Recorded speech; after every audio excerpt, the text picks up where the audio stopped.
முல்லை பெரியாறு பிரச்சினையில் மத்திய அரசின் கருத்தில் உடன்பாடு இல்லை என்று தமிழக அரசு தெரிவித்திருப்பது இரட்டை வேடம் போடுவதாக உள்ளதென்று மதிமுக பொதுச் செயலாளர் வைகோ குற்றம் சாட்டியுள்ளார். முல்லை பெரியாறு அணை விவகாரத்தில் மத்திய மாநில அரசுகளை கண்டித்து மதுரை காளவாசலில் மதிமுகவினர் ஆர்ப்பாட்டத்தில் ஈடுபட்டனர். ஆர்ப்பாட்டத்திற்கு தலைமை தாங்கிய மதிமுக பொதுச் செயலாளர் வைகோ மத்திய மாநில அரசுகளின் போக்கை கண்டித்து முழக்கங்களை எழுப்பினர். ஆர்ப்பாட்டத்திற்கு பின்னர் செய்தியாளர்களுடன் பேசிய வைகோ, விடுதலை புலிகளால் முல்லை பெரியாறு அணைக்கு அச்சுறுத்தல் இருப்பதாக மத்திய அரசு தெரிவித்த கருத்தில் உடன்பாடு இல்லை என்று தமிழக அரசு கூறியிருப்பதை சுட்டிக்காட்டினார்.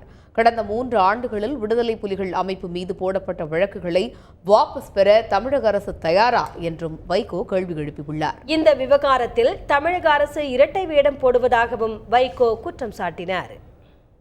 மத்திய சர்க்கார் ஐபி புலிகள் தடையை நீடிப்பதற்கு போட்ட எல்லா பொய் கேஸுக்கும் உங்க கியூ பிரான்ச் சேர்ந்து பொய் கேஸ் போட்டுச்சே, அதை எழுத்து நான் ட்ரிபியூனல்ல வாதாடினே. இந்த 3 வருஷத்துல போட்ட பொய் கேஸ் எல்லாத்தையும் நீங்க வாபஸ் வாங்குவீங்களா?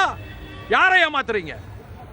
இந்த அபிடவிட்ல ஐபி ரிப்போர்ட்டை நீங்க காட்டியிருக்க வேண்டியது இல்லை. இன்றைக்கு மனு போட தெரிஞ்ச புத்தி அன்னைக்கு எங்க போச்சு? அதனால தான் கண்டிச்சு ஆர்ப்பாட்டம் நடத்துறோம்.